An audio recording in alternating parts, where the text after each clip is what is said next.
والمجوس أسلموا بين يدي النبي صلوا عليه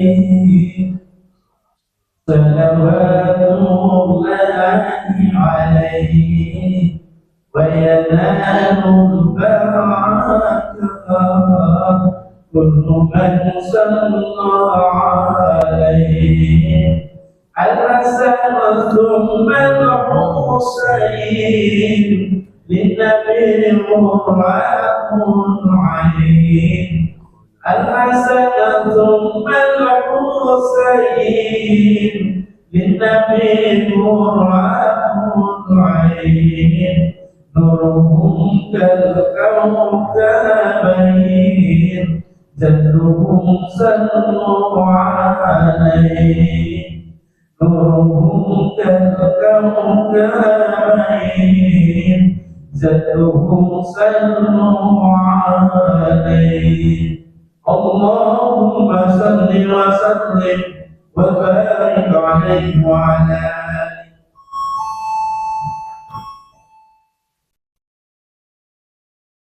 إلى سيدنا وحبيبنا سيدنا رسول الله محمد الله وعلى آله وأصحابه وأزواجه وذريته وأهل بيته أجمعين خصوصا إلى روح سيدنا أحمد بن عيسى المهاجر الفقيه المقدم محمد بن علي وعلى جميع سادة علي وعلى رسول وفروعهم وإلى حضرة النبي محمد صلى الله عليه وآله وسلم. الفاتحة.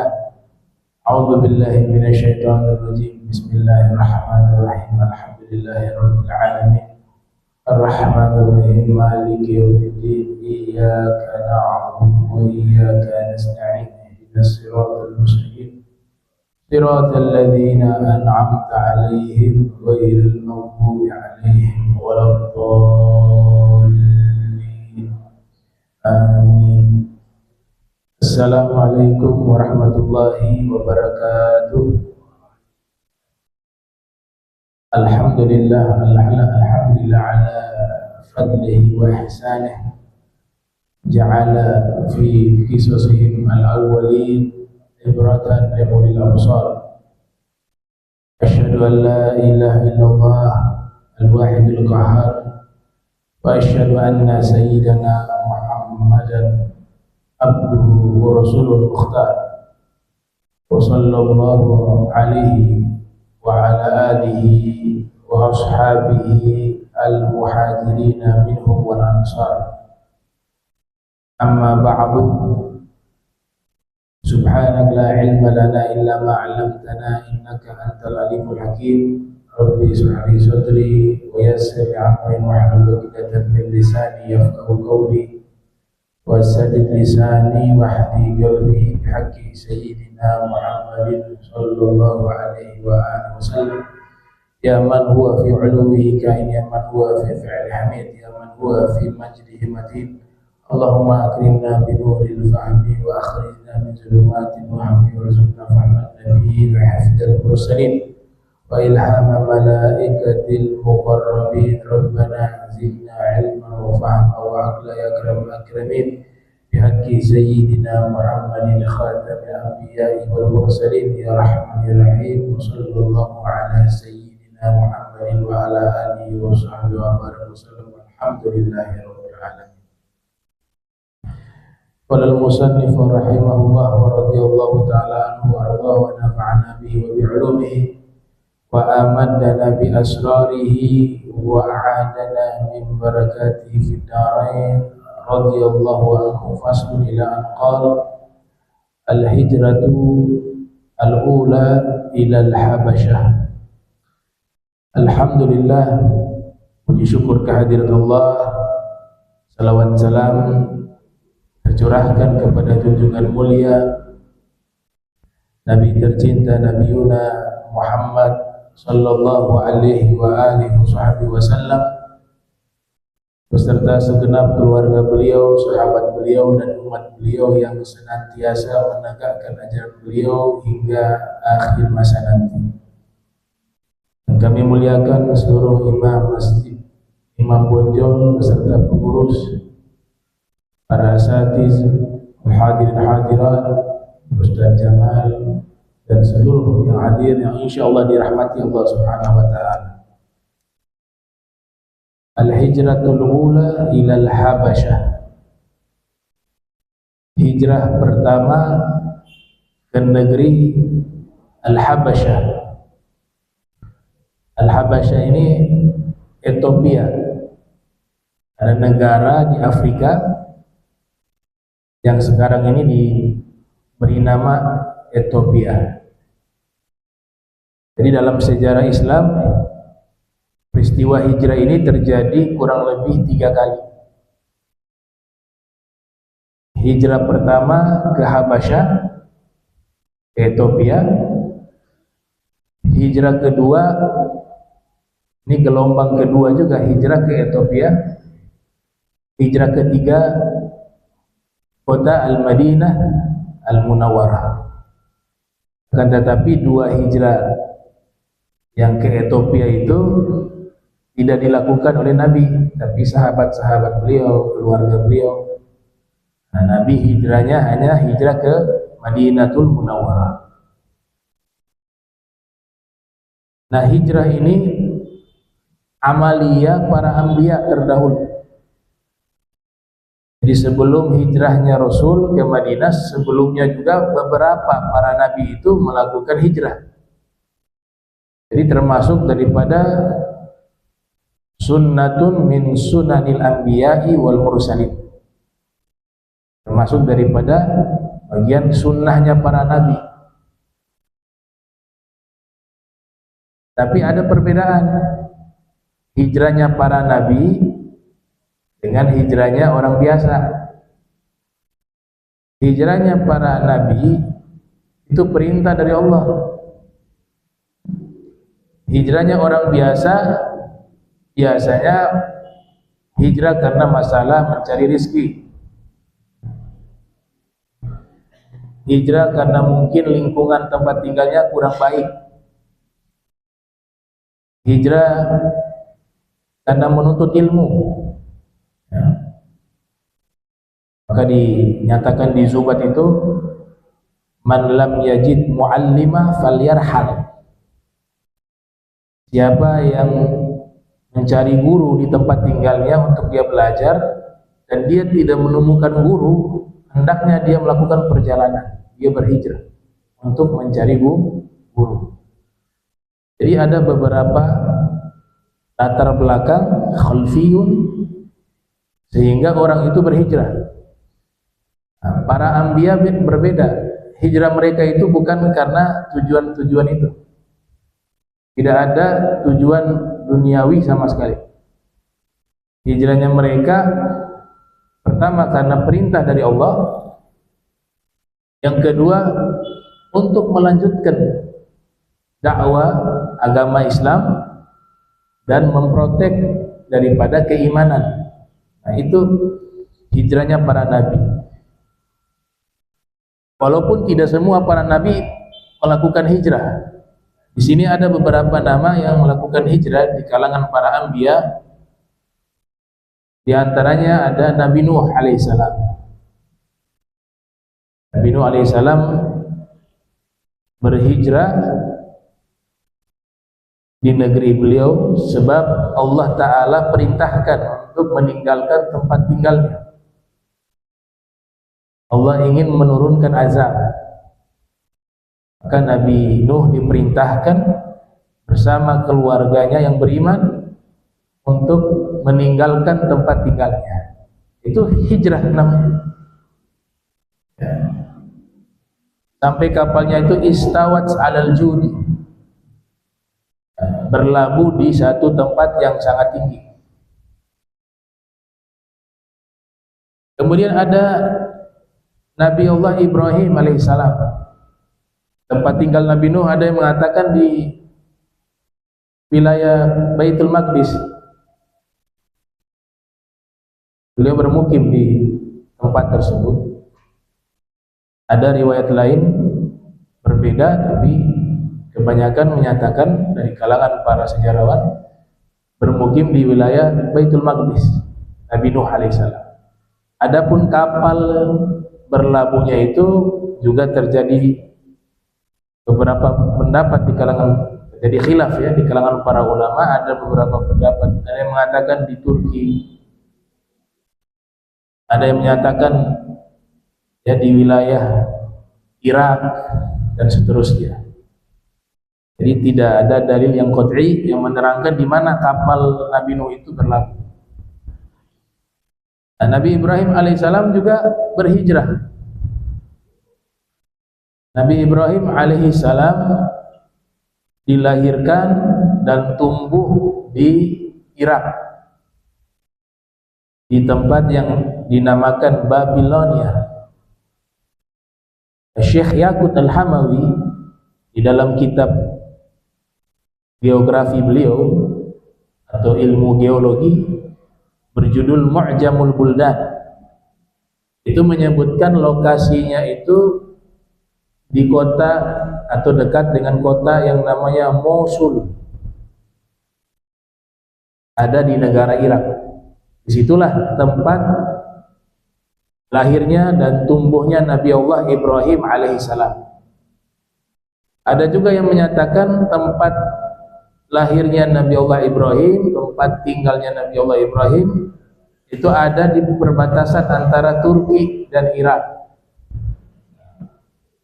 Tapi Syekh Yaqut Al-Hamawi menekankan pendapat atau memilih pendapat beliau tinggal di wilayah dekat kota Mosul, Irak. Allah perintahkan berhijrah. Hijrah kemana? Beliau hijrah juga ke Mesir.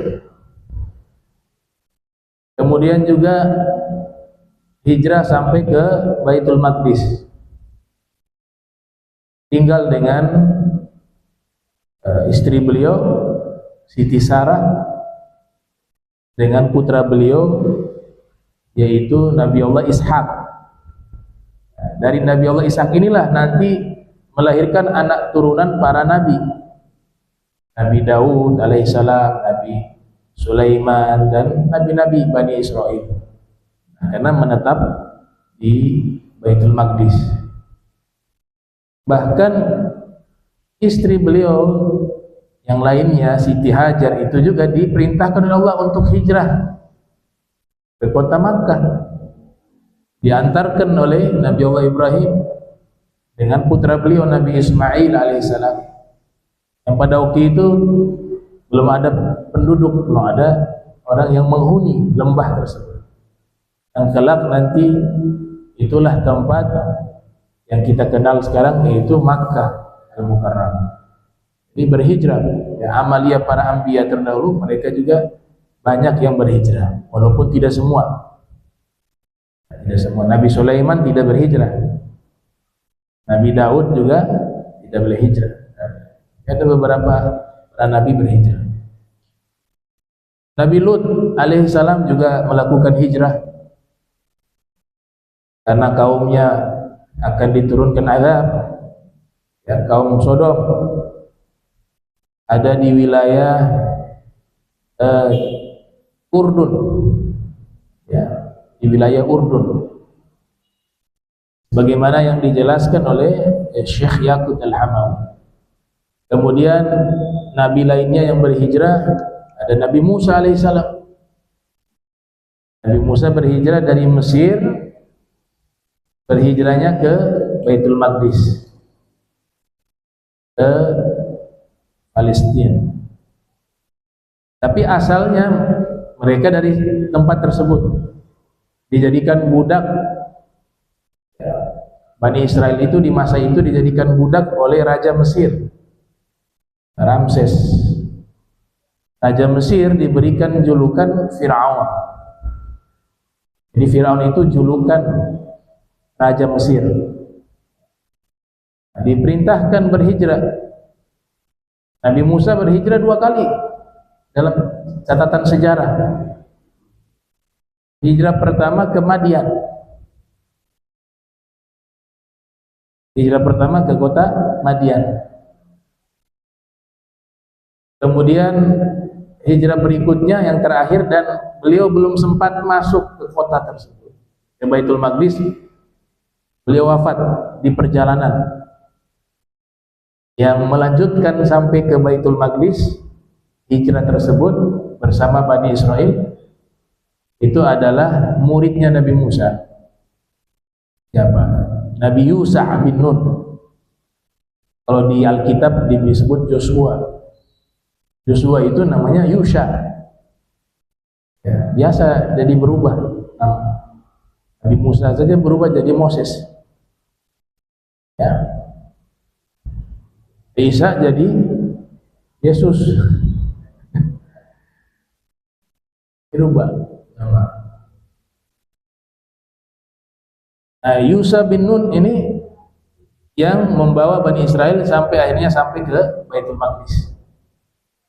Nabi Musa gak sempat sampai di tengah jalan, tapi sudah dekat wafat beliau, dekat dengan Baitul Maqdis beliau wafat. Nabi kita SAW mengabarkan itu ketika Nabi Isra, Nabi sempat mampir ke makomnya atau kuburannya Nabi Musa, bagaimana disebutkan di dalam hadis. Ya. Usriya bi ya, Lailatul Isra, saya diisrakan oleh Allah di malam Isra. Kemudian saya marartu bi gobri Musa, saya melintasi kuburan Nabi Musa, melewati kuburan Nabi Musa. Karena di sini melewatinya, Nabi juga mampir ziarah di situ, ziarah ke kuburannya Nabi Musa alaihissalam. Inda Kathibil Ahmad, ada di lokasi dekat Baitul Maqdis di tumpukan tanah merah. Wa huwa yusolli fi qabrihi, dan Nabi Musa pada waktu itu sedang sholat di dalam kuburannya. Nabi kembali ke kota Makkah setelah peristiwa Isra Mi'raj. Nabi menyampaikan kepada para sahabat, saya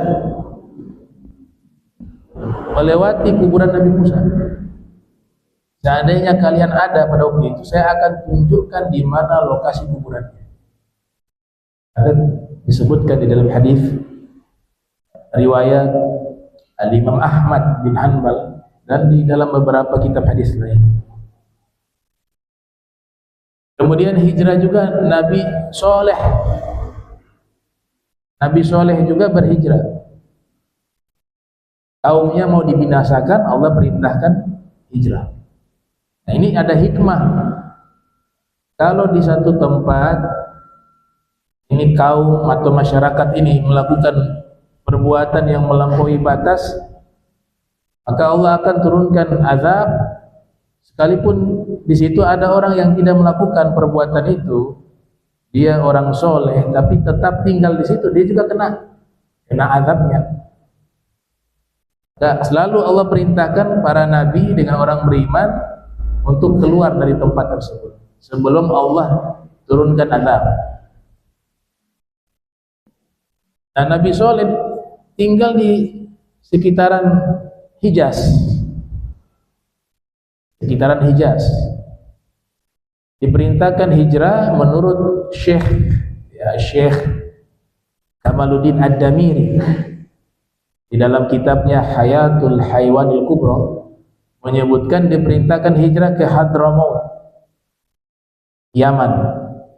Pada waktu itu tempat itu belum ada nama. Nabi Soleh alaihissalam hijrah ke tempat tersebut atas perintah Allah. Sampai di tempat hijrahnya itu beliau wafat, maka dinamakan Hadramaut. Hadra itu artinya kehadiran Nabi Soleh di tempat tersebut. Al-Maut, kemudian beliau wafat, hanya dinamakan Hadramaut. Artinya kehadiran Nabi Soleh di tempat tersebut, kemudian beliau wafat. Nabi Isa alaihissalam juga melakukan hijrah. Jadi pada akhirnya kembali juga, ya. Beliau sampai ke Antioquia. Riwayah Nabi Isa tidak hijrah, tapi murid-muridnya disuruh berhijrah. Kaum Hawariyun Nah, sebagaimana kisah yang diceritakan oleh Allah Subhanahu wa taala di dalam surat Yasin. Di situ sebagian ahli tafsir, di antaranya Profesor Dr. Syekh Ali As-Sobuni dalam kitab Sofwatu Tafasir itu menyebutkan orang-orang yang disebutkan di surat Yasin, kisah tersebut itu adalah murid-muridnya Nabi Isa yang disuruh berhijrah untuk menyebarkan dakwah Nabi Isa alaihissalam sampai ke negeri disebut Antokia. Antokia di mana? Di Turki. Sekarang masuk wilayah Turki, dinamakan Antokia. Kemudian Nabi kita Muhammad sallallahu alaihi wasallam, beliau juga melakukan hijrah dari kota Makkah menuju kota Madinatul Munawwarah. Wulidan Nabi sallallahu alaihi wasallam yaumul Itsnain. Nabi dilahirkan pada hari Senin. Kemudian wahajara min Makkah ilal Madinati yaumul Itsnain. Beliau berhijrah dari Makkah menuju ke Madinah di hari Senin. Wa qadimal Madinata yaumul Itsnain. Tiba di kota Madinah juga hari Senin. Wa ustun bi yaumul Itsnain. Beliau diangkat menjadi rasul di hari Senin. Wa rafa'a aw rufi'a fi riwayah rafa'a. Kalau rafa'a al-hajar al-aswad. Kalau rufi'a al-hajarul aswad. Kalau rafa'a al-hajar al-aswad. Kalau rufi'a al-hajarul aswad. Majhul. Diangkat hajar aswad juga di hari Senin. Wa tufiya yaumul Itsnain. Dan beliau pun wafat di hari Senin. Ada riwayat daripada Sayyidina Abdullah bin Abbas radhiyallahu anhu. Nah, itu terkait dengan hijrah ya, al-hijrah. Lamma ishtadda al-bala'u bil muslimin amarahum Rasulullah sallallahu alaihi wa alihi wasallam bil hijrati ilal habasyati. Tatkala penindasan dan kekejaman, begitu juga penyiksaan makin meningkat menimpa kaum muslimin, maka Rasul memerintahkan mereka berhijrah ke Ethiopia, ilal Habasyah. Pada waktu itu banyak wilayah, banyak negeri. Namun kenapa Nabi memilih agar sahabat-sahabatnya dan keluarganya berhijrah ke Ethiopia? Ini pasti ada sesuatu. Nabi ketika melakukan segala sesuatu, terutama yang berkaitan dengan masalah keagamaan, itu selalu sumbernya wahyu. Wa ma yantiqu 'anil hawa in huwa illa wahyun yuha. Dalam riwayat dikatakan wallazi nafsi biyadi ma kharaja minhu illa al-haq. Kata Rasul, demi zat yang jiwaku di dalam kekuasaannya, tidaklah keluar segala sesuatu dari mulutku melainkan semua adalah kebenaran. Kebenaran itu artinya adalah wahyu dari Allah Subhanahu wa taala. Dari sekian banyak tempat hijrah, Nabi memilih Ethiopia. Alasan yang paling pokok satu saja alasan. Pemimpinnya orang baik. Nah, sebagaimana disebutkan di dalam hadis, Rasul sallallahu alaihi wasallam menyatakan, "Malikun la yudlamu 'indahu ahadun. Adilun fi hukmihi." Kata Nabi, di Ethiopia itu ada seorang raja, Malikun ya. Tidak ada seorang pun dizolimi di sisinya. Berarti raja ini bukan raja yang zolim. Walaupun berbeda agama pada waktu itu. Raja Ethiopia An-Najasyi juga itu julukan bagi raja Ethiopia. bukan nama. Dia beragama Nasrani. Kata Nabi, Malikun, saya perintahkan kalian hijrah ke Ethiopia karena innahu malikun la yuzlamu indahu ahadun adilun fi hukmihi. Karena ada seorang raja yang memimpin Ethiopia, tidak pernah melakukan kezuliman kepada siapapun. Nah, makna yang gampang begitu. Tidak pernah melakukan kezuliman kepada siapapun. Dan dia raja yang adil di dalam menetapkan hukum dan memiliki akhlak yang mulia. Ini ajib. Tidak pernah tercatat dalam sejarah Nabi pernah ke Ethiopia.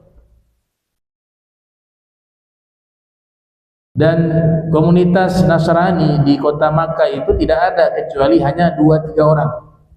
Waraqah bin Naufal, Ruqayyah bin Naufal, punya adik, mereka ahli kitab,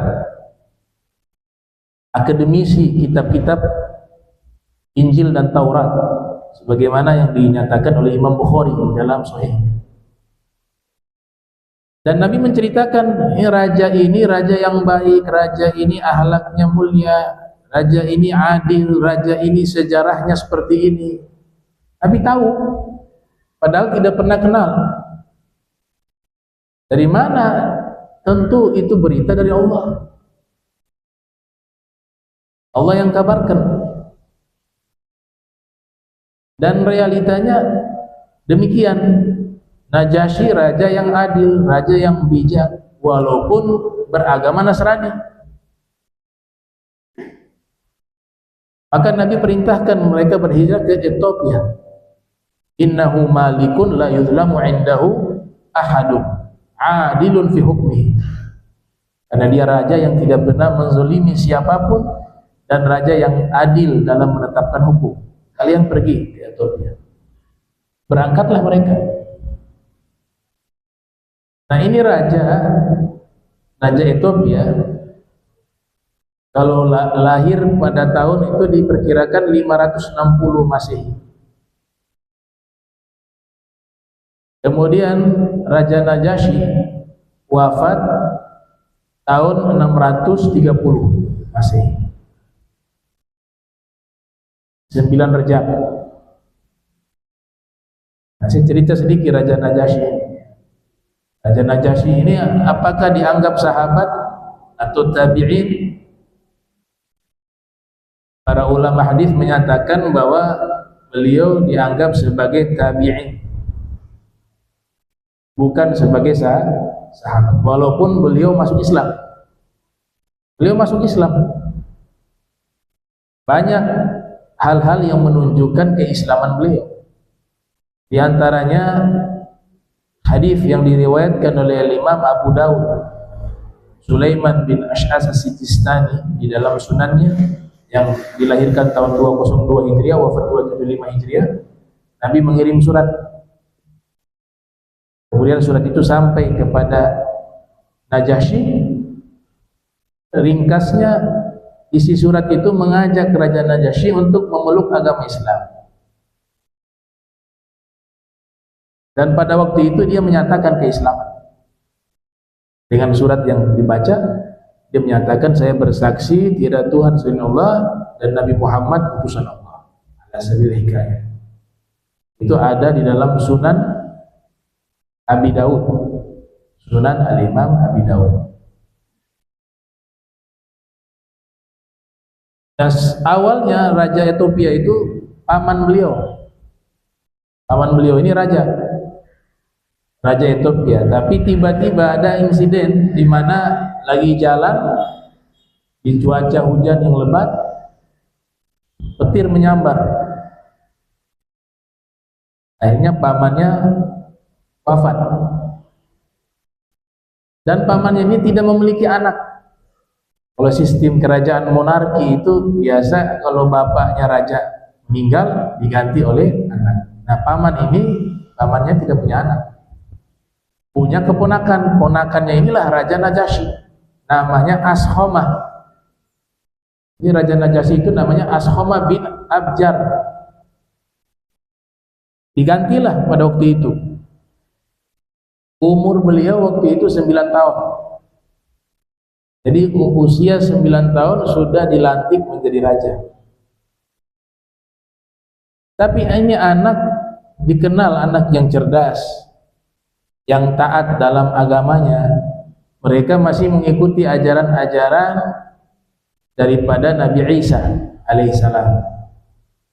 Ada yang menyimpang, ada yang masih meneruskan sisa-sisa peninggalan agama Nabi Isa alaihissalam. Dan Najasyi termasuk yang Nasrani tapi mentauhidkan Allah.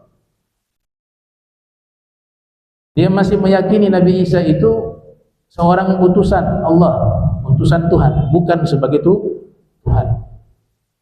Itu nanti bisa kita ketahui ketika terjadi dialog antara Najasyi dengan Sayyidina Ja'far ibn Abi Thalib. Dialog yang sangat istimewa. Mungkin bisa dikatakan dialog antara Islam dan Nasrani.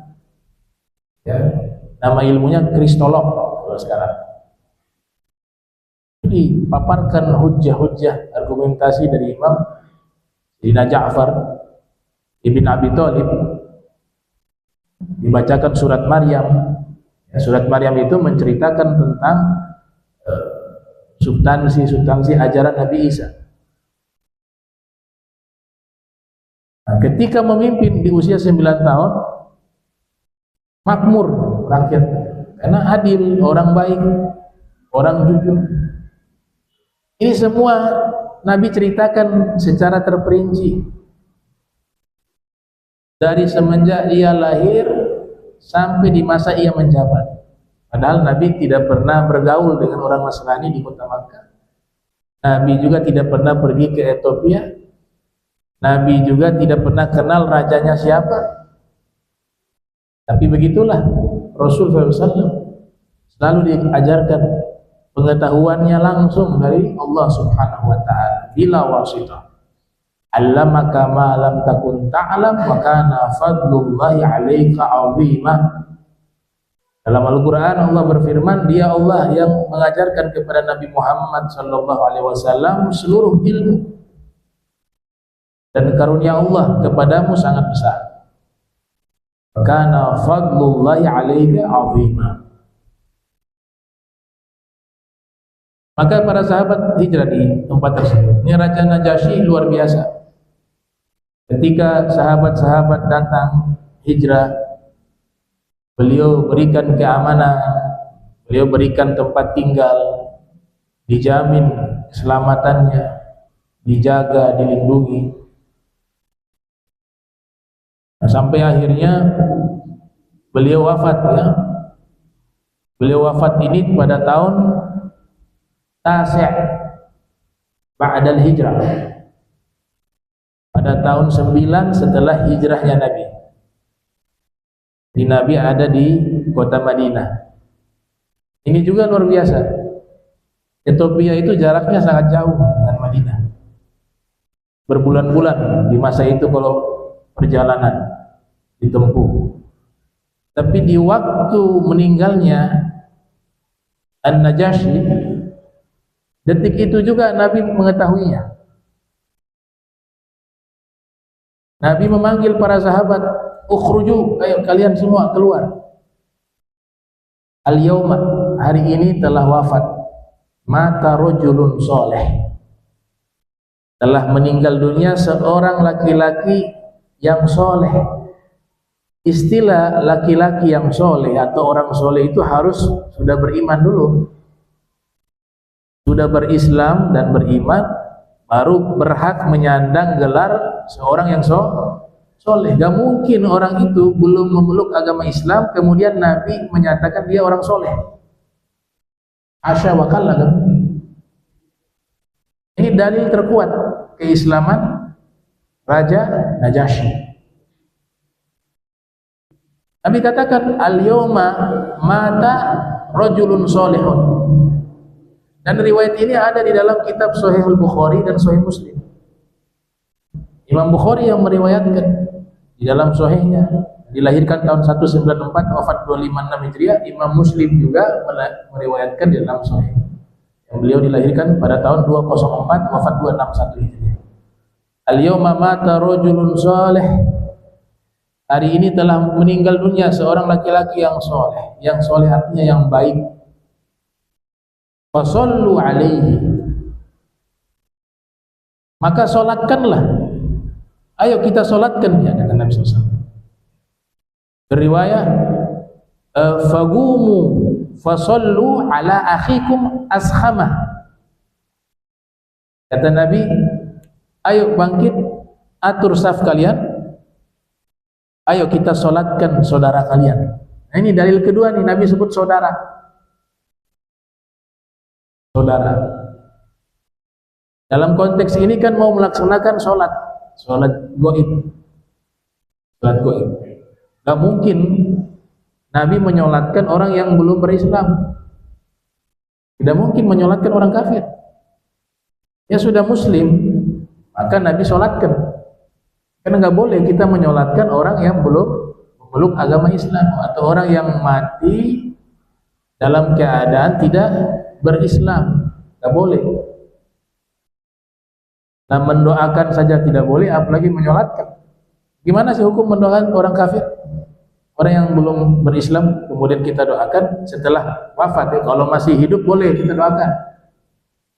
Doakan agar diberikan hidayah masuk Islam. Doakan agar diberikan rizki yang baik sehingga nanti dia bisa hatinya lunak menerima ajaran Islam, itu boleh. Tapi kalau setelah wafat nggak boleh. Yang masih hidup pun tidak boleh kita doakan sesuatu yang tidak bisa dia dapatkan kecuali harus berislam. Kita doakan semoga Allah ampunkan dosa-dosanya, nggak boleh. Kenapa ya? Itu harus berislam dulu. Nah, jadi ada diatur oleh para ulama dari sekian hadis Nabi terkait masalah tersebut. Akhirnya Nabi sholatkan, sholat jenazah. Di dalam kitab Hujjatullah 'alal 'alamin, karangan daripada Al-Qadi Syekh Yusuf An-Nabhani menyebutkan ketika Nabi sholatkan sholat gaib itu Allah tampilkan jenazahnya Najasyi di hadapannya Rasul SAW. Jadi Nabi diperlihatkan langsung ke Ethiopia. Nabi ada di kota Madinah. Malaikat Jibril firriwayah mengabarkan bahwa Ashama telah meninggal. Riwayat kedua Allah wahyukan. Riwayat ketiga Allah tampilkan Nabi melihat dengan mukjizat yang Allah berikan. Nabi melihat sampai ke Ethiopia. Lihat bagaimana jenazahnya disolatkan. Beruntung Nabi memuji ini orang baik. Kemudian Nabi sendiri yang solatkan bersama sahabat-sahabat, bersama keluarganya Ahlul Bait. Dan ini adalah sholat gaib pertama dalam sejarah Islam. Sekarang kita amalkan sholat gaib. Itu awal mulanya, asal usulnya daripada wafatnya Raja Najasyi. Jadi kebaikan Raja Najasyi diantaranya adanya sholat gaib. Itu diamalkan pertama kali dalam sejarah Islam. Baik. Ada kebaikan lainnya yang sampai sekarang juga karena berkat hijrah ke Ethiopia, satu amalan yang kita lakukan hingga saat ini. Sayyidah Fatimah Az-Zahra alaihissalam, putri Nabi, itu dikenal sebagai seorang wanita yang sangat menjaga auratnya. Sampai tercatat di dalam sejarah lelaki yang bukan mahram tidak pernah melihat sama sekali. Jadi wanita-wanita kaum muslimin, wanita-wanita mukminah wa muslimah harus jadikan beliau sebagai teladan, sebagai idola. Jagalah aurat kalau ingin berkumpul dengan Sayyidah Fatimah di akhirat. Jangan ikut teladan-teladan yang tidak kenal Allah. Teladan-teladan, dijadikan teladan orang-orang yang tidak pernah sujud kepada Allah. Dijadikan contoh dan teladan orang-orang yang mengumbar auratnya. Kalau Sayyidah Fatimah ini wanita terbaik. Kalau ingin menjadi wanita terbaik, caranya mengikuti wanita terbaik, yaitu Sayyidah Fatimah Az-Zahra alaihissalam. Coba lihat bagaimana beliau itu saking menjaga auratnya hingga berpikir kalau meninggal jangan sampai ada yang lihat. Padahal sudah meninggal. Gak mau yang mengusung jenazah ini lelaki-lelaki yang bukan mahram. Tidak mau lelaki-lelaki yang bukan mahram melihat tubuhnya. Itu menjadi pikirannya. Makanya beliau dikuburkan di malam hari. Yang mengusung ya anak beliau, suami beliau, Sayyidina Ali, Sayyidina Hasan, Sayyidina Husain. Tidak ada yang lihat. Subhanallah. Pantas kalau Nabi mengatakan Fatimah Sayyidatun Nisa'i Ahlil Jannah. Putriku Sayyidah Fatimah adalah pemimpin seluruh wanita ahli surga. Jadi wanita-wanita yang di surga nanti kelak di dalam surga itu pemimpinnya adalah Sayyidah Fatimah. Hadis diriwayatkan oleh Imam Al-Bukhari di dalam sahihnya. Fatimah itu Sayyidatun Nisa'i Ahlil Jannah. Jadi kalau ingin jadi wanita terbaik, teladani beliau. Jangan yang lain. Mana jangan yang lain, jangan yang orang-orang yang gak jelas ini figurnya yang mungkin bisa mengantarkan ke neraka. Kalau mencari figur seperti Sayyidah Fatimah, seperti Sayyidah Khadijah, seperti Sayyidah Aisyah, istri-istrinya Nabi SAW, Rabi'ah Al-Adawiyah, banyak wanita-wanita hebat. Itu yang dijadikan idola. Jangan sampai salah mengidolakan, berbahaya. Karena pasti setapak demi setapak akan mengikuti. Tapi kalau tiap hari yang kita idolakan Sayyidah Fatimah misalnya, maka yang kita tonton sesuatu yang berkaitan dengan Sayyidah Fatimah. Yang kita baca sesuatu yang berkaitan dengan Sayyidah Fatimah. Nah, jadi Sayyidah Fatimah ini berpikir kalau meninggal, ini bagaimana nih nanti orang lihat saya punya tubuh. Karena di masa itu ketika ada orang meninggal, ya di masa Nabi SAW, itu jenazahnya diangkat langsung begitu. Secara terbuka ya, diangkat. Jadi kelihatan. Subhanallah, beliau mikir itu. Gimana ini kalau saya meninggal? Akhirnya curhat kepada seorang wanita, istrinya Sayyidina Ja'far ibn Abi Thalib yang pada waktu itu ikut hijrah ke Ethiopia, bernama Sayyidah Asmah bintu Umais. Kata Sayyidah Fatimah dengan jalan cerita saya riwayatkan, wahai Asma, saya galau, tiap hari saya berpikir. Kata Sayyidah Asma, apa yang kau fikirkan wahai putri Rasul sallallahu alaihi wasallam? Dia manggilnya dengan penghormatan, ya binta Rasulillah. Saya lihat kalau ada orang meninggal, itu jenazahnya kan digotong. Saya khawatir, saya anggap ini kurang baik jika bagi diri saya. Kalau saya meninggal kemudian diangkat, tubuh saya, lekukannya dilihat oleh laki-laki yang bukan mahram, saya rasa itu hal yang gak baik. Padahal sudah meninggal. Kata Sayyidah Asma, ada solusinya. Saya waktu menetap di Ethiopia, jadi mereka hijrah ini tidak main-main loh. Meninggalkan negeri mereka, kota Makkah, hijrah ke Ethiopia selama 10 tahun tinggal di situ. Hanya untuk menyelamatkan agamanya. 10 tahun di situ. Tinggal dengan orang-orang yang mereka tidak kenal, tidak ada kerabat di situ, tidak ada saudara di situ. Tapi untuk menyelamatkan agama mereka, mereka rela meninggalkan kampung halamannya, rumahnya, hartanya, pergi ke negeri asing yang mereka tidak pernah pergi sebelumnya, yang jauh dari tempat tinggalnya selama 10 tahun. Kata Sayyidah Asma, saya ketika menetap di Ethiopia, saya menyaksikan orang-orang yang ada di Habasyah tersebut, kalau ada yang wafat, mereka menggunakan keranda. Keranda itu bahasa Arabnya na'shun. Jadi keranda itulah tertutup. Tentu keranda pada waktu itu beda yang sekarang ya, tapi ya inspirasinya dari situ. Waktu itu masih pakai penutup dari pelepah kurma dan sebagainya. Kata Sayyidah Fatimah, ma ajmalah wa ahsanah. Nah, ini bagus sekali nih. Ini solusi ini. Akhirnya beliau pulang ke rumah, memberikan pernyataan dan wasiat kepada anak-anak beliau, kepada suami beliau, kalau saya meninggal kalian gunakan keranda agar gak ada satupun laki-laki yang melihat saya, dan dikuburkan saya di waktu malam di saat orang sedang tidur, agar tidak ada yang menghadiri pemakaman saya daripada laki-laki yang bukan mahram. Luar biasa. Jadi tidak main-main nih.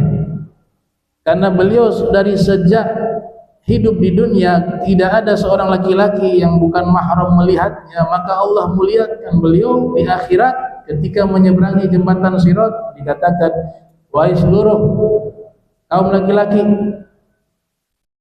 tutup mata kalian, tundukkan kepala kalian dan tutuplah mata kalian, karena sebentar lagi Sayyidah Fatimah dengan pengikut-pengikutnya akan melintasi jembatan Sirat. Gak ada yang melihat sampai di akhirat yang bukan mahram, karena beliau menjaga auratnya sejak hidup, bahkan saat wafat memikirkan bagaimana aurat. Nah, sehingga dikatakan di sini, awwalu na'sin uhlitha fil Islam na'su Fatimah. Ini pernyataan Al-Imam Ja'far As-Shadiq alaihi salam. Beliau mengatakan awal keranda yang dibuat pertama kali di dalam sejarah Islam adalah kerandanya Sayyidah Fatimah. Jadi sekarang ini keranda yang kita gunakan itu awalnya dari Sayyidah Fatimah. Kebaikannya sangat banyak. Dikuburkan beliau di waktu malam. Dia menguburkan di waktu malam gak apa-apa. Kalau ada keadaan terdesak. Waktu larangan menguburkan itu ada di fikih dibahas. Waktu matahari yang hendak mau tenggelam gak boleh.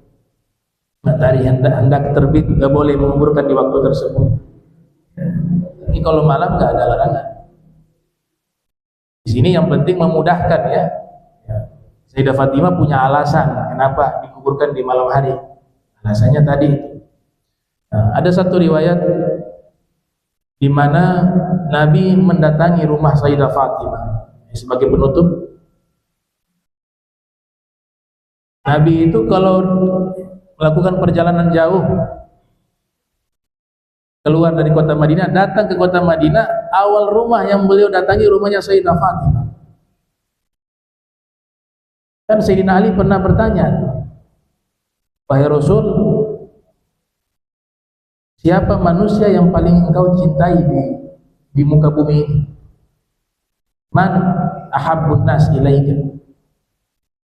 Kata Nabi, Fatimah. Manusia yang paling saya cintai di dunia ini adalah Sayyidah Fatimah. Dan manusia yang paling saya muliakan adalah engkau, Sayyidina Ali bin Abi Thalib. Ya, Nabi itu begitu hibur hati. Tapi kadang-kadang ini konteksnya kalau berkaitan dengan wahyu, sesuatu yang hak. Nabi Muhammad gak bisa berbohong. Tidak pernah berbohong seumur hidup, bercandanya pun tidak boleh berbohong. Bukan hanya sekedar menghibur hati. Itu memang sesuatu yang hak. Manusia yang paling saya cinta adalah Sayyidah Fatimah. Dan manusia yang paling saya muliakan adalah engkau. Nabi datang ke rumah Sayyidah Fatimah. Kemudian Nabi SAW bertanya, ayyu syai'in khairun lil mar'ah? Wahai putriku tercinta, sesuatu apakah yang paling terbaik bagi seorang wanita? Kemudian dijawab oleh Sayyidah Fatimah, alla tara rajula wa la yaraha rajulun. Alla tara rajula wa la yaraha rajulun. Kata Sayyidah Fatimah, wanita yang paling terbaik adalah wanita yang semasa hidupnya tidak pernah melihat lelaki yang bukan mahramnya, dan lelaki yang bukan mahramnya pun tidak pernah melihat dirinya. Nabi kemudian memeluk Sayyidah Fatimah, mencium jidatnya. Kemudian ulama hadis mengatakan fastahsana. Nabi menganggap pendapat itu pendapat yang benar, pendapat itu pendapat yang tepat, dan pendapat itu adalah pendapat yang paling terbaik. Bahwa wanita yang terbaik adalah wanita yang tidak pernah melihat lelaki yang bukan mahram, dan lelaki yang bukan mahram tidak pernah melihat dirinya. Dipeluk oleh Nabi Muhammad SAW, dicium jidatnya. Nah, ini ada dalam riwayat Imam Al-Bazzar, meriwayatkan riwayat tersebut, juga Al-Imam Daraqutni. Insyaallah pertemuan berikut kita lanjutkan lagi. Allahumma jam'ana hadza jam'an marhuma wa tafarraqna min ba'di tafarruqan ma'suma wa la tajal minna wa la minna shakilun mahruma. Subhanaka wa bihamdika asyhadu an la ilaha illa anta astaghfiruka wa atubu ilaik. Sallallahu alaihi Muhammadin wa ala alihi wa sahbihi wa sallam. Wassalamu alaikum warahmatullahi wabarakatuh.